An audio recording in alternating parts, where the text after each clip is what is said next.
All right, okay. So this mic used to have a pop filter on it, but Pips ate that, so sorry if you hear a lot of in this video. I asked you in the Discord server, which if you have not joined the Discord server, you want to participate in random Daniel poll is in videos and get your opinions voiced. I'm not going to do another take of that.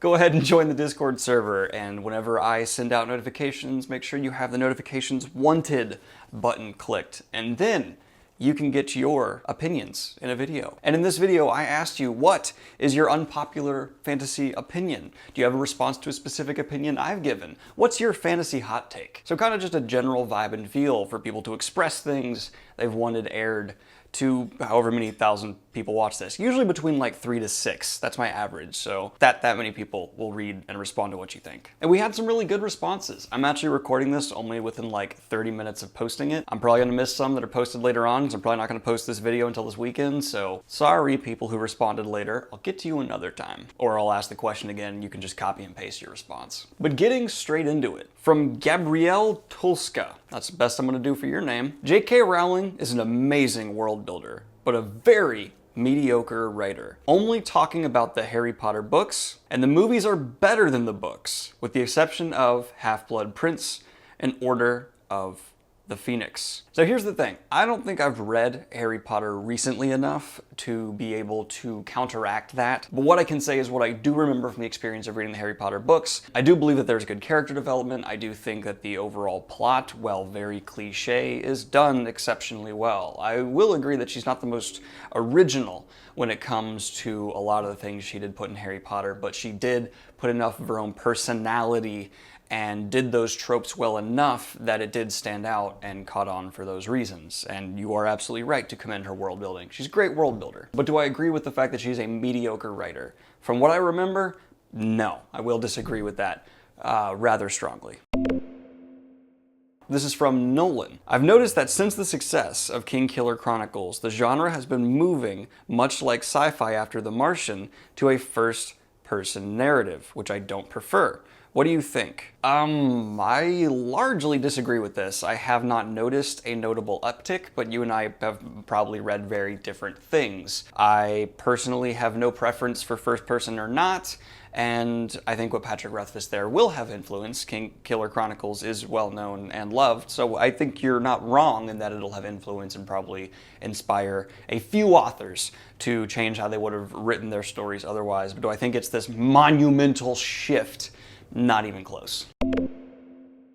In the past, you said character development in the A Song of Ice and Fire series is fairly predictable, and all the emotions the characters feel are happy, sad, angry, and horny. Do you still stand by those beliefs? And if yes, could you elaborate on that? Yes and no. So what I should have said is that yes, the character development is fairly predictable for a few certain characters, and a few certain characters only seem to exert a few emotions. There are others that are handled exceptionally well, well above what George R. R. Martin put into these select few who seem to just always be on the same single-minded track. Did I mean to imply that George R. R. Martin is a weak character writer? No, but George R. R. Martin does seem to very much so bias his time and energy for certain characters that he clearly has more interest in developing, which again is not necessarily a bad thing. If there's only a select few characters you know are really going to matter in the long run,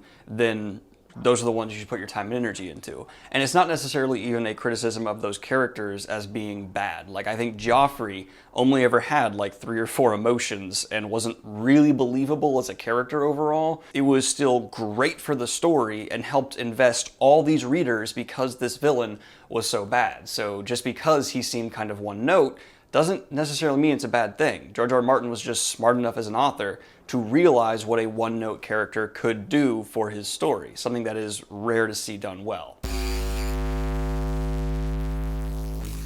That was from Broken King, by the way. I'm trying to remember saying the names, because, you know, people deserve credit. From Tyler Burke. Warbreaker is the 3rd best Cosmere book, behind The Way of Kings and Words of Radiance. I think that falls under unpopular, but I stand by it. I would agree that Warbreaker is probably Brandon Sanderson's most underrated book. Do I think it's his 3rd best? No. I think it is highly underrated, and a lot of the criticisms it gets is not warranted, but I would not even put it in his top 4, maybe top like 5 to 8. From Matt, not sure where this fits, but I wish there were more fantasy adventure stories, actual adventure stories, featuring exploration, discovery, and a sense of wonder. Most stories that have that as a premise tend to brush those points aside at some point, and although I understand why it happens, it still bugs me. If you know some, point them to me, please. Unfortunately, because of story structure, you really can't have a story that entirely revolves around exploration in the fantasy genre very often. They have certainly been done, and I believe classic fantasy has more of these stories where it's just more about the experience of going through the world, but now with such heavy focus on character arcs, development, and a rivalry / relationship with some developed villain will just be at the center of the genre and what you read for anything modern. So I'd recommend you maybe go back, look at some of the classic stories which really were more about world, unlike modern fantasy, which, especially in post Game of Thrones, are much more about character. From Bronzeborn.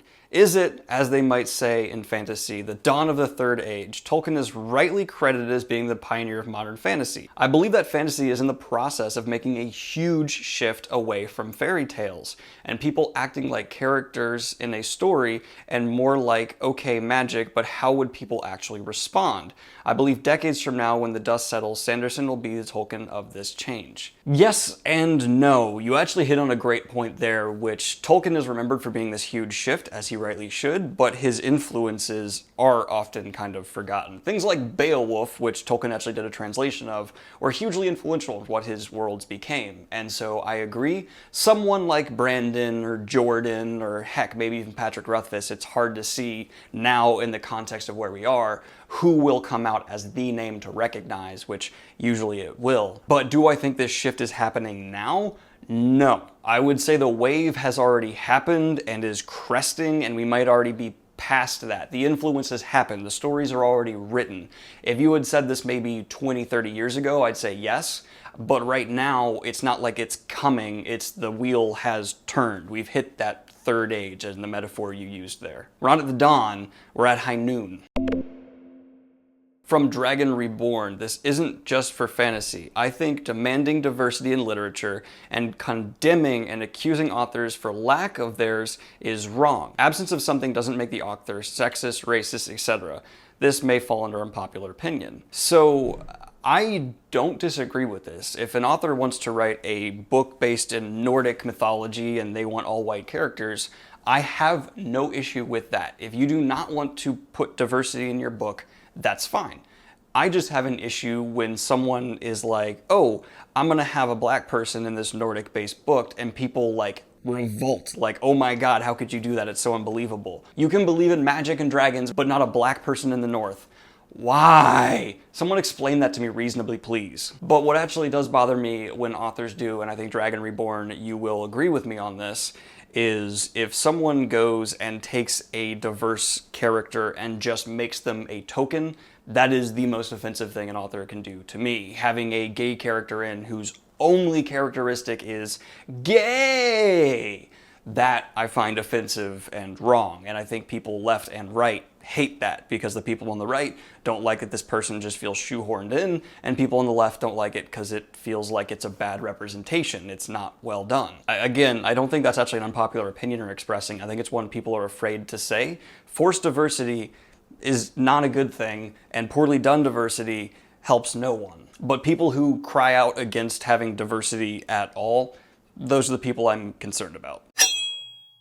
From Lila, we need more animal companions. You're goddamn right. Here's my counter question. Is Syl an animal companion? That's something that bugs me. Would I call her an animal companion? I certainly would. The demons from his Dark Materials, and Syl like really walks a similar line. She's just more humanoid. So I don't know. This comes into like a gray area of what counts as animal and human. I really don't know.